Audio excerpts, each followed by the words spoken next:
Jadi kalau ibu, maaf, menginginkan anak seperti Sayyidah Khadijah dididik, jadilah ibu yang terhormat. Jaga diri sebelum membentuk anak tuh, jaga diri orang tuanya dulu.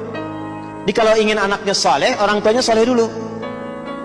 Kalau ingin anak saleha, ibunya berusaha salihah dulu. Tapi ibu jangan bandingkan dengan orang lain. Saya kan bukan ustadzah, ustadz. Menjadi salihah itu tidak harus jadi ustadzah. Salihah itu sifat, bukan profesi. Silahkan ibu jadi perawat. Ada yang mungkin berdagang, ada yang mungkin di rumah jadi ibu rumah tangga, silahkan. Tapi kalau ingin anaknya menjadi anak yang terbaik, disiapkan seperti ibunda-ibunda kita terdahulu, maka bentuk dulu diri pribadi menjadi baik.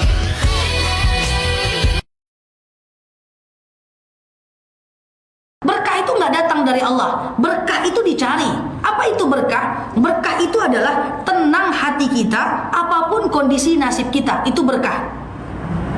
Ya, kita alihkan sebentar sebelum ke hidayah, kita si berkah dulu tetangga kita ini. Berkah itu ketenangan. Tenang itu nggak datang dari Allah. Tenang itu dicari. Kayak mana cara mendatangkan ketenangan? Banyak dalilnya. Ala bidzikrillahi tatma'innul qulub. Dengan zikir hati akan menjadi tenang. Man ijtama'a qaumin min baiti fi buyutillah wa yaslunahu kitabahu illa alaihimus sakinah. Baca Quran illa alaihimus sakinah. Zikir, baca Quran, zikir, baca Quran, zikir, baca Quran. Terus lakukan 40 hari sampai istiqomah. Zikir, baca Quran, zikir, baca Quran, zikir, baca Quran, maka ketenangan akan datang. Baca Quran tidak membuat masalah hilang. Sholawat tidak membuat masalah hidup kita hilang. Zikir tidak membuat masalah hidup hilang. Dengan zikir, sholawat, baca Quran, masalah tetap ada. Orang yang ngegosipin tetap ada. Suami maksiat tetap ada. Ujian hidup juga ada. Orang-orang jahat juga ada. Tetangga yang julid, tetangga yang kepo juga ada. Baca Quran tidak membuat masalah hilang, tapi setidaknya dengan baca Quran membuat kita lebih tenang menghadapi setiap ujian. Jadi jangan banyak yang nanya ke saya, Ustazah saya udah baca Quran, banyak juga masalah saya. Baca Quran tidak membuat masalah hilang. Masalahnya tetap ada, tapi dengan baca Quran kita lebih tenang menghadapinya. Paham? Nah, itulah dia. Kalau tenang, berkah itu dicari. Maka sebelum ke hidayah, kita ke berkah dulu sebentar. Berkah itu diusahakan, Bu. Saya sudah lama ceramah. Saya sering tanya kepada banyak orang usia 80, 90. Saya tanya kepada ibu-ibu yang sudah dewasa, udah nenek-nenek. Saya tanya, sebenarnya apa sih yang dicari dalam hidup nih, Nek? Mereka selalu bilang, yang dicari dalam hidup ini adalah ketenangan. Tenang itu dicari dan diusahakan. Nah, jadi dengan apa? Dengan zikir, sholawat, baca Quran. Jadi ada orang yang ketika dalam masalah dia tenang aja. Ada orang yang dalam masalah dia stresnya luar biasa. Jangan sampai, jangan salah. Jangan-jangan orang yang tenang ini sepertiga malam dia bangun sholawat dan baca Quran. Oke? Jadi berkah itu dicari. Berkah tenang tidak sama dengan bahagia. Berkah tenang tidak sama dengan bahagia. Ibu-ibu yang saya sayangi karena Allah, kalau bahagia sementara, kalau ketenangan selamanya. Coba jawab. Ibu kalau dikasih uang 50 juta, ibu pergi jalan-jalan, bahagia nggak? Bahagia ya? Wih, selfie, slow motion, kan? Bahagia? Tapi kalau nyampe di Pekanbaru, dasar hidup tak tenang, stres lagi, betul?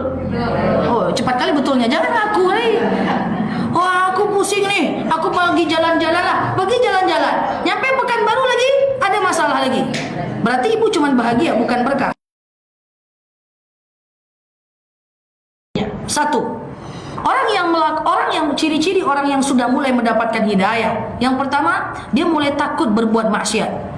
Dia mulai takut berbuat salah.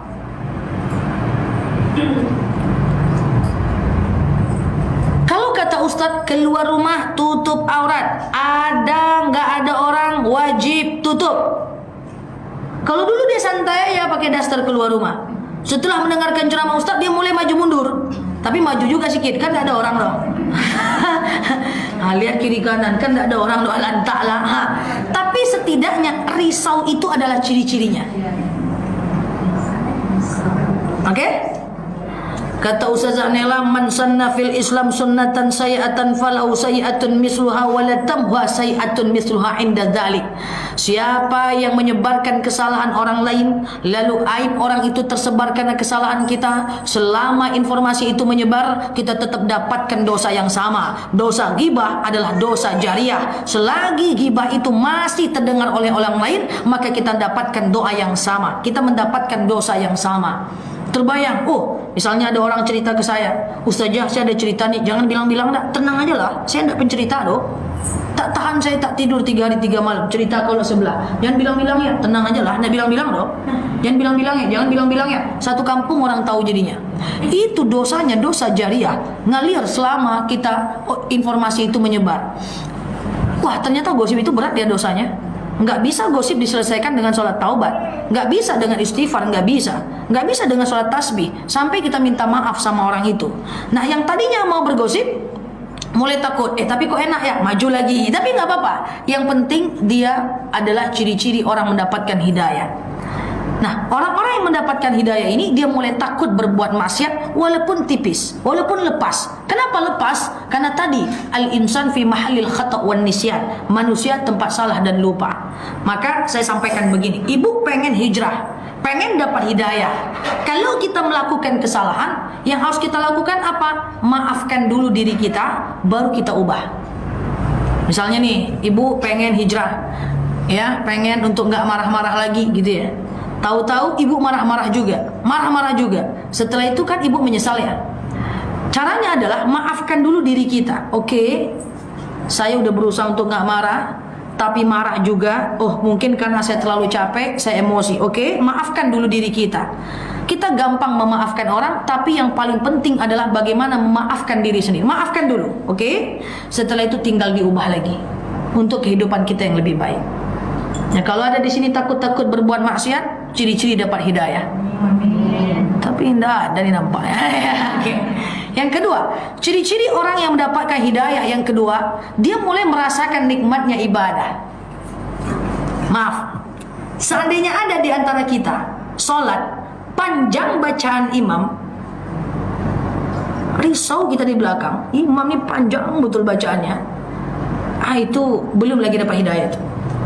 Tidak usah lagi sholat di musola tuh, ngapa? Panjang betul bacaan imamnya. Dia nggak menikmati sholatnya. Itu masih medium imannya. Tapi kalau premium, makin panjang bacaan imam, makin senang hatinya. Tak mungkin sama orang berilmu dengan orang yang tidak berilmu. Orang berilmu itu sikapnya pasti beda, karena dia ngerti ilmu memaafkan, dia ngerti bab ikhlas, dia ngerti tawakal, dia ngerti membalas itu tidak boleh, biarkan Allah yang membalas.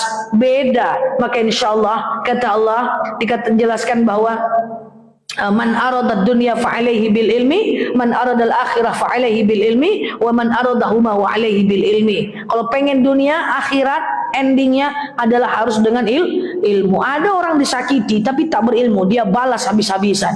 Ujung-ujungnya dia menyakiti orang menyakiti. Apakah dia tenang ketika dia balas? Enggak, orang itu kan tak menyerah, menyakiti lagi, betul? Galau lagi, enggak lalu 3 hari 3 malam.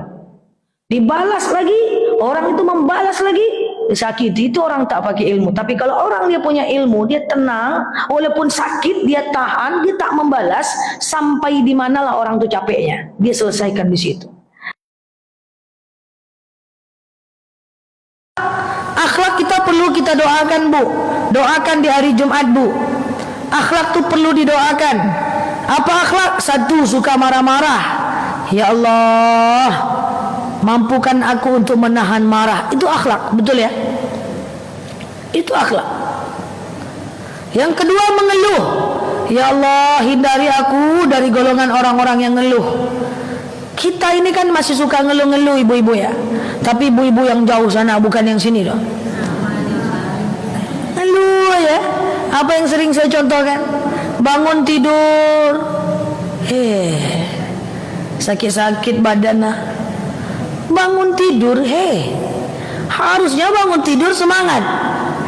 Ini enggak, sakit-sakit badan, udah pagi pula lagi ya. Kurang tidur aku, ngeluh. Bangun tidur. Nanti habis subuh, Mau masak apa ya? He juga masih doa. Ngeluh lagi. Nanti pergi ke pasar, tengok barang mahal. He,